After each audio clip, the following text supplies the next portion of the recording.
Years of work gone in a flash of flames.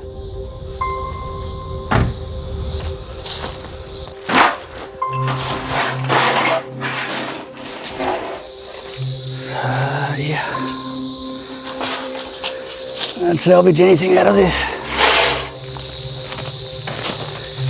Hundreds of thousands of bees dead.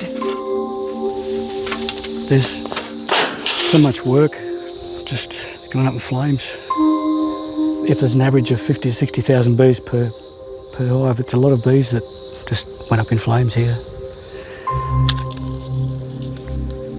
Today's the first time Stephen Beamish has been able to face cleaning up after the November fire that ripped through his hives near Kempsey in the mid-north coast of New South Wales. It's just too depressing. I just didn't want to face it. I'm going to have to just clean up what's left. There's nothing that I can retain to use again hardly, except for the straps, the M-locks. His bees were already struggling to make honey because of the drought. I haven't extracted any honey this season, so that's my income's sort of zero. They need the flowers, they need the pollen and the nectar. That's what they survive, and that's what they feed their young baby bees. So if they're not getting those, they're not breeding up, and they'll just die out.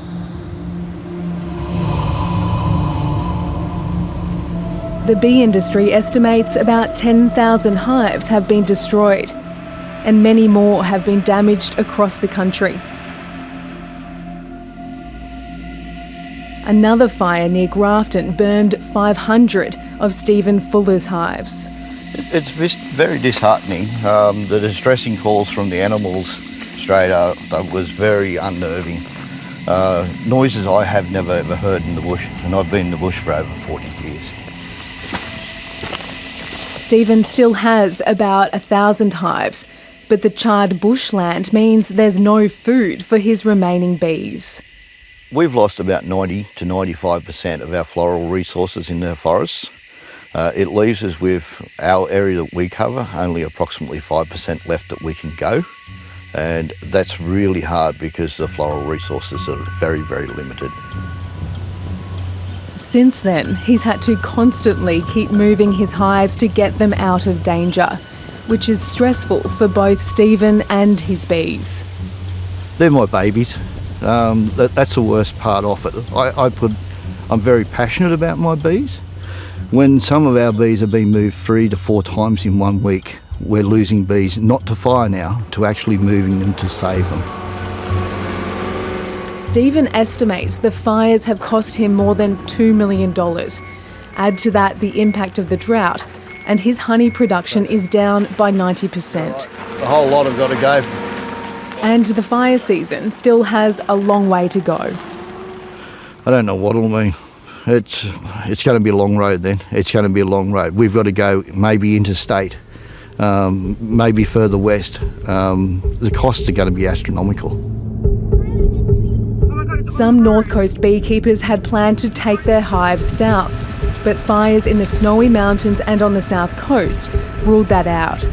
Those fires burned even more hives, worsening the honey shortage, with state production already down by half.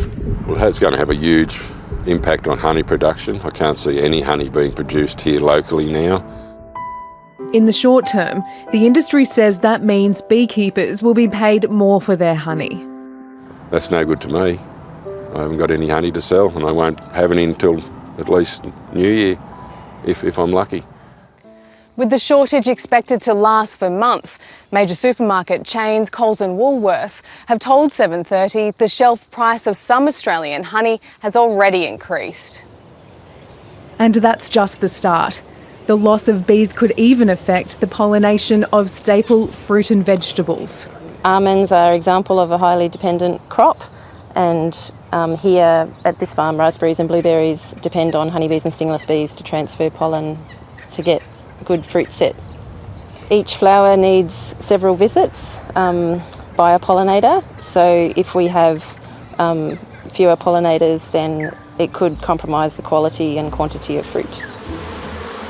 As a stopgap, The New South Wales Apiary Association wants access to new areas of national parks, which the government says it'll consider, along with any impacts on wildlife that need the same food source.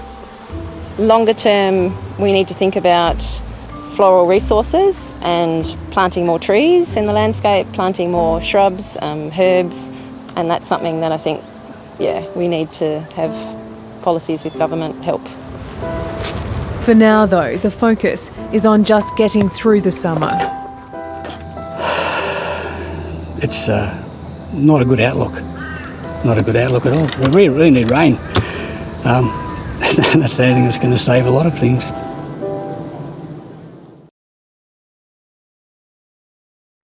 Hi, I'm Lee Sales. Thanks for watching this story. If you'd like to watch more of 730's stories, they are on the left of your screen. And tap on the button below to subscribe and get the latest from ABC News.